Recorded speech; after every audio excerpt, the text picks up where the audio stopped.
I will come to Vande Bharat. ये एक train है जिस ट्रेन ने दुनिया में हलचल मचा ली है। आप में से कितने लोग वंदे भारत में ट्रेवल किए अभी तक? कैसा एक्सपीरियंस है, आप बताओ। Wonderful experience. झटके लगे कहीं? बिल्कुल नहीं, वेरी स्मूथ। नॉइज लेवल कितना था? पता ही नहीं चलता। एक्सेलेंट, ताली बजाओ यार इनके लिए सबसे। पीएम साहब ने 2017 में बोला कि अपने को वर्ल्ड क्लास ट्रेन बनानी है, लानी है इंडिया में। देखो पूरा कॉन्टेक्स्ट देखो, very well thought through strategy है। पैसेंजर एक्सपीरियंस को चेंज करना है, स्टेशंस, ट्रेन्स, सेफ्टी, ये तीन बड़ी चीज होती है, राइट। स्टेशन के बारे में बात किया अपन ने, अभी हम ट्रेन की बात करेंगे, उसके बाद में सेफ्टी की बात करेंगे, करेक्ट।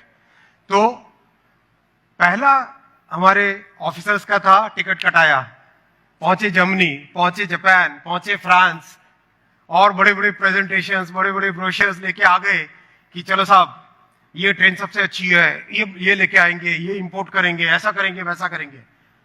गए प्रेजेंटेशन, तब मैं नहीं था, प्रेजेंटेशंस करने गए, पीएम साहब ने कहा नहीं भाई नहीं चलेगा, ये आपको ट्रेन इंडिया में ही डिजाइन करनी पड़ेगी और हमारे ही लोग डिजाइन करें, हमारे ही लोग उसको मैन्युफैक्चर करें।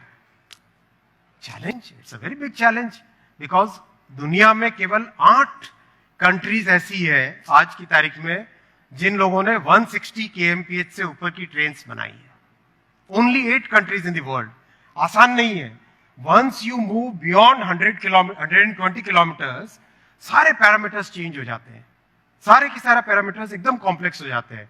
150 तक, 120 तक कोई भी कर देता है डिजाइन, 120 के बाद में 180 बिकम्स बिग चैलेंज, और 180 के बाद में 300 बिकम्स वेरी बिग चैलेंज। तो ये दो बड़े बड़े थ्रेशोल्ड्स हैं जिसको क्रॉस करना बहुत मुश्किल होता है। तो लगे लोग काम करने में लगे, एंड टाइम लगा, 1.5 साल इज नॉट, मतलब जनरली ऐसी चीज को डिजाइन करने में 4 साल 5 साल भी लग जाते हैं। 1.5 साल के अंदर अंदर पहली ट्रेन निकली, ये पहली ट्रेन चली and it was super hit. दूसरी ट्रेन निकली, it was again super hit.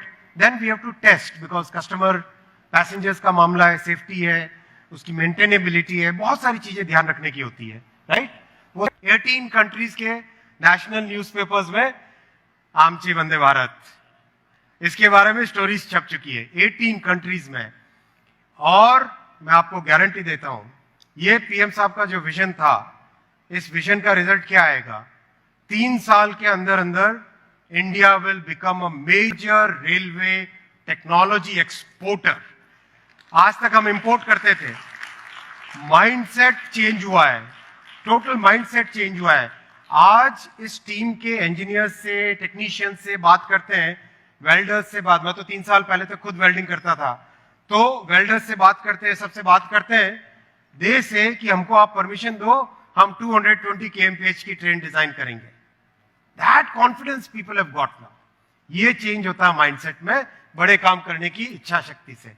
इसका सारा का सारा जो आपने कहा ना कि बिल्कुल झटके नहीं, बिल्कुल कुछ ग्लास हिली नहीं, इसका रीजन है ये बोगी की design. It's a very very complex machine. जो जैसे ट्रक में चैसी होता है, कोच, ट्रेन में कोच होता है, ऊपर नीचे बोगी होती है। इस बोगी के अंदर व्हील्स है, गियर्स है, मोटर इसके ऊपर बैठती है, और ये है एयर स्प्रिंग। ये वाली आप देख रहे हो तकिए जैसी दिख रही है। It's actually like a cushion which absorbs all vibrations and makes the passenger experience totally world class, totally world class. Noise level, aircraft में जितना noise level है, उसका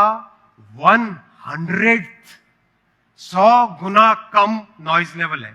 It has been measured, actual measurements किए हैं decibels में, actual measurements किए हैं, और उसके technical publications बन रहे हैं अभी। एयरक्राफ्ट से 100 गुना कम। मतलब जब पीएम साहब ने इसको, ट्रेन को लॉन्च किया था गांधीनगर से मुंबई के बीच में, तो जैसे कोई भी टेक्नीशियंस और जो उनके साथ फोटो खिंचवा रहे थे, वी नोटिस्ड, खड़े हैं फोटो खिंचवा रहे, तो जैसा ये स्टेज पे कंफर्ट है, जमीन पे कंफर्ट है, वैसा की वैसा कंफर्ट ट्रेन के अंदर था। एक बार भी किसी ने ऊपर वो, मतलब हिलने डुलने के चक्कर में, गिरने के चक्कर में वो ऊपर वाला हिस्सा नहीं पकड़ा, ना जमीन, ना कोई सीट को पकड़ा। Imagine, that's the level of comfort in this entire train. और इसमें जनरली ये ट्रेन की ये बोगी की डिजाइन होती है, उसमें इंजीनियर्स कितने यहाँ पे, कोई है इंजीनियर है इंजीनियरिंग से जुड़े हुए? मार्जिन, डिजाइन का जो मार्जिन कहते हैं, राइट, 3 मिलीमीटर का मार्जिन होता है ग्लोबली। इसमें हमने डिजाइन किया लेस देन 1 मिलीमीटर। पहले कहा सबने यार पागलपन है, जर्मनी में 3 मिलीमीटर का होता है, आप यहाँ क्यों 1 मिलीमीटर से हमको बोलते हो? लेकिन देखो, अपने को अगर एक्सपोर्ट चीज बनानी है तो it has to be better in quality and lower in cost, तभी जाके एक्सपोर्ट होगा, राइट? उस फिलॉसफी के साथ इसको आगे बना रहे हैं, right? I will come to third part, safety, Kavach. Again a very big leap of faith. India में कोई सेफ्टी से रिलेटेड चीज बन ही नहीं सकती, ऐसा सोचते थे। सेफ्टी है तो जाओ भाई यूरोप से लेके आओ, जापान से लेके आओ। कवच बनाया, अगेन पीएम साहब ने कहा कि डिजाइन इंडिया में होना चाहिए, बनना चाहिए अपने इंजीनियर्स के द्वारा। He set that as a benchmark. तो जब पीएम साहब ने बेंचमार्क ही सेट कर दिया, then everybody stood up to that challenge, started creating things. और जब क्रिएट हुआ तब ये बना कवच। ऑटोमेटिकली एक ट्रैक पे अगर 2 ट्रेन आमने सामने से आ जाए, ये उनको ऑटोमेटिकली रोक लेता है। इस टेस्टिंग में मैं खुद बैठा था एक ट्रेन में, और दूसरी ट्रेन में बैठे थे रेलवे बोर्ड के चेयरमैन। सेम ट्रैक पे 2 ट्रेन आ रही है, 100 kmph से ज्यादा की स्पीड पे, देखना क्या होता है।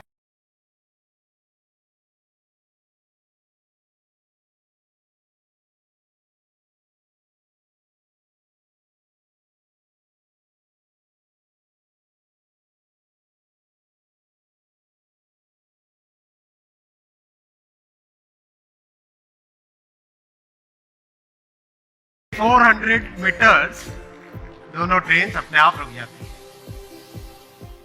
Boss, I mean it's amazing, it's amazing. ऐसी टेक्नोलॉजी पूरे नाउ, अभी थोड़े दिन पहले एक ग्लोबल कंपनी के सेफ्टी के जो हेड है, ग्लोबल रेल कंपनी, मैं नाम नहीं लूंगा किसी कंपनी का, उसके सेफ्टी के हेड आए, बोले कि we are going to invest heavily in Kavach because we know that we can do the entire North American market, we can do the